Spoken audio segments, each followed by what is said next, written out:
Vamos a ver cómo se nombran los grupos funcionales. Los grupos funcionales son compuestos como los que hemos venido viendo, pero estos tienen una parte que los diferencia. Por ejemplo, en el primero que tenemos son los alcoholes. Como vemos, su estructura va a ser una cadena, como las que ya vimos, pero se diferencia porque tiene un OH. Ese OH puede estar tanto a un extremo del compuesto como en medio. Para numerarlos, o mejor dicho, para ponerles nombre, lo que vamos a hacer es, vamos a ver dónde está ese OH más cercano a un extremo, de ahí es donde vamos a empezar a numerar. Y al final, a la cadena principal, en vez de, por ejemplo, cuando teníamos antes alcanos, si era un pentano o un compuesto de 5 carbonos, se denominaba pentano. Pero ahora ya no vamos a usar la terminación ano, sino que vamos a cambiarla por ol. Entonces ya no sería pentano, sería pentanol. Entonces vamos a ver por este primer ejemplo. Aquí el OH está más cercano a este extremo, ¿verdad? Entonces de este lado es que empezaríamos a numerar. Entonces 1, 2, 3, 4, 5, 6, 7. Como tiene 7 carbonos, tendría la terminación, no, el prefijo hepta, ¿verdad? Y como ahora estamos hablando de alcoholes, en vez de ano, como dijimos anteriormente, heptano va a ser heptanol. Pero recordemos que antes de colocar el nombre de la cadena principal, primero hay que ver que no tenga ramificaciones. En este caso sí la tiene. ¿Estaría en qué carbono? ¿En qué carbono? 1, 2, 3. En el carbono 3. Y esto tiene 2 carbonos, entonces es un etil. Entonces 1, 2, 3. Entonces sería 3 etil. Como aquí nuestro OH puede estar en cualquier parte de la cadena, también hay que poner dónde se encuentra. Entonces, ¿dónde está nuestro OH? En el carbono 1, 2. Entonces vamos a poner guión 2. Ya habíamos dicho que se llamaba heptanol, ¿verdad? Heptanol. Entonces ese sería el primer ejemplo. Vamos a ver este. En este caso, nuestro OH está en un extremo, entonces sabemos que obviamente se empieza a numerar desde acá. Entonces, este carbono de acá no cuenta porque esto no es un carbono, es un OH. El primer carbono sería desde acá, entonces 1, 2, 3, 4, 5, 6, 7, 8. Entonces sabemos que tiene 8 carbonos, sería esta cadena principal llamada octanol, ¿verdad? Porque es de 8. No podemos poner de una vez ¿dónde está, cómo se llama nuestro compuesto? Porque tiene una ramificación. ¿Y en dónde está? 1, 2, 3. Está en el carbono 3. ¿Y cómo se llama esa ramificación? Tiene 1, 2, 3 carbonos, entonces es un propil. Entonces, 3 propil. Nuestro grupo funcional o nuestro alcohol está en el carbono 1, entonces podemos poner así 1 octanol o ponerlo simplemente pegado 3 propiloctanol y ahí se daría a entender que está en el carbono 1. Después tenemos aquí un compuesto con 3 alcoholes. Recordemos que cuando se tiene 3 alcoholes o 3 de algo, se utilizaban el di, tri y tetra, ¿verdad? Entonces, aquí no tenemos ramificaciones, solamente esos alcoholes, entonces podemos poner el nombre de una vez. ¿En qué carbonos estarían? Es lo mismo, ¿verdad? Comenzar de cualquier lado porque está completamente igual de los dos lados. Entonces, comencemos desde aquí. 1, 2, 3. Entonces, en el 1 tenemos un alcohol. ¿En dónde más? En el 2 y en el 3. ¿Cuántos carbonos tiene este compuesto? Recordemos que estos no se cuentan porque aquí está el OH. Entonces, 1, 2, 3 carbonos. Como tiene 3, su prefijo es prop. Prop.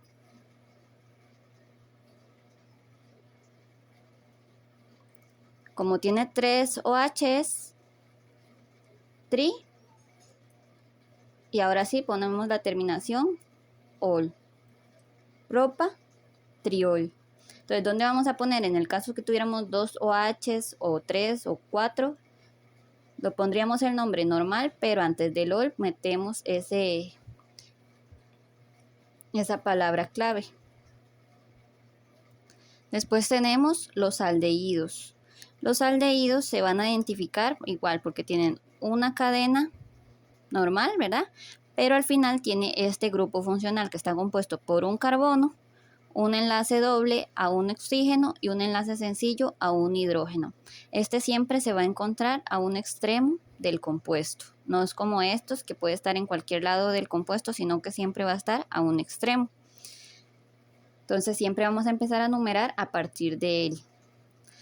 Aquí, en vez de, también vamos a utilizar una terminación que es solo para él, que sería al. Entonces, por ejemplo, si tuviéramos igual un pentano, no sería un pentano, sería un pentanal, y así sucesivamente. Entonces vamos a ver, aquí sí se cuenta desde aquí, porque veamos que aquí sí hay un carbono, ¿verdad? Entonces, por ejemplo, entonces aquí 1, 2, 3, 4. Este primer compuesto tendría 4 carbonos, por lo tanto es un butano, pero como aquí hay que utilizar la terminación al, sería butanal.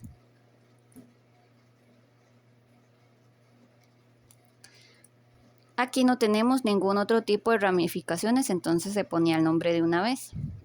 Vamos a ver este otro. Aquí tenemos, recordemos que así se empieza a contar desde acá porque aquí sí hay un carbono. Entonces 1, 2, 3, 4. También es un butanal, pero este tiene una ramificación. ¿En dónde está esa ramificación? 1, 2, 3. En el tercer carbono. Entonces 3. Y esa ramificación es un metil, ¿verdad? Porque solo tiene un carbono acá. Entonces 3 metil. Como aquí nuestro grupo funcional siempre está en un extremo, entonces no es necesario poner que siempre estaría en el carbono 1, ¿verdad? Entonces no es necesario poner su ubicación. Entonces ponemos de una vez 3 metil butanal. Y así se nombran los aldehídos. Después tenemos los éter. Los éter van a ser cadenas normales, pero estas van a estar interrumpidas en el medio por un oxígeno. ¿Cómo se van a nombrar? Lo que esté pegado a ese oxígeno se va a tomar como si fueran ramificaciones. Entonces, por ejemplo, tenemos aquí este no se cuenta porque esto es lo que está pegado al oxígeno, ¿verdad? Entonces se empieza a contar a partir de aquí. 1, 2, 3, 4. 4 es un butil. Y aquí tenemos 1, 2. 2 es etil. Entonces, alfabéticamente está primero butil que etil. Entonces, su nombre sería simplemente poner el nombre de las ramificaciones y al final agregarle éter. Entonces, alfabéticamente, como dije, está primero butil, entonces se pone butil. Después tenemos etil y por último, éter. Vamos a ver este ejemplo. Aquí, como dije, esto no se cuenta, ¿verdad? Porque esto es lo que está pegado al oxígeno. Entonces, tenemos aquí un metil. Y en este otro lado también un metil. Entonces sería, cuando tenemos dos de una misma cosa, recordemos que se llama, se pone el prefijo di. Entonces en este caso, como tenemos dos metiles, dimetil éter. Ahora vamos a ver qué tenemos acá. De este lado tenemos igual un metil y del otro 1, 2, 3. Sería un propil. Entonces alfabéticamente el propil está, el propil está después del metil, ¿verdad? Entonces sería, primero va el metil, metil, propil, éter. Este último ejemplo, de este lado tenemos 1, 2, 3 carbonos, pero por su forma es un isopropil.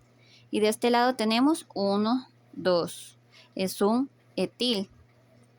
Alfabéticamente está primero etil que isopropil. Entonces ponemos etil isopropil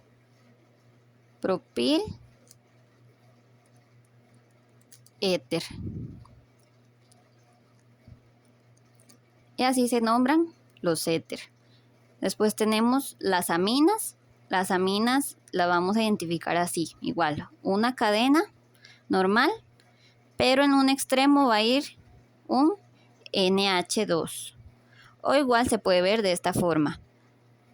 Una cadena normal con un N, pero los H así como más desarrollado, por decirlo así. Pero igual sería H2, ¿verdad? Porque son dos H's.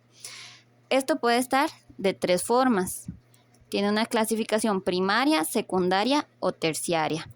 La primaria es cuando se respeta completamente esta estructura, que es una ramificación con el NH2. En este caso, ¿cómo se nombraría? Esta ramificación, ¿qué es? Es un, aquí no se cuenta porque este sería el nitrógeno, se empieza a contar a partir de aquí. 1, 2. Entonces es un etil. Entonces simplemente vamos a poner el nombre de la ramificación y le agregamos después el amina. Entonces aquí sería etil amina. Después tenemos la clasificación secundaria. En la clasificación secundaria es cuando tiene la ramificación, pero una de esas dos H's que van acá es cambiada por otra ramificación. Entonces igual en este caso vamos a ver cuáles son esas ramificaciones. Las acomodamos alfabéticamente y se le agrega después el amina. Entonces aquí tenemos un etil y de este lado un metil. Entonces, etil, metil, y esas son las dos ramificaciones. Ahora solo agrego el amina.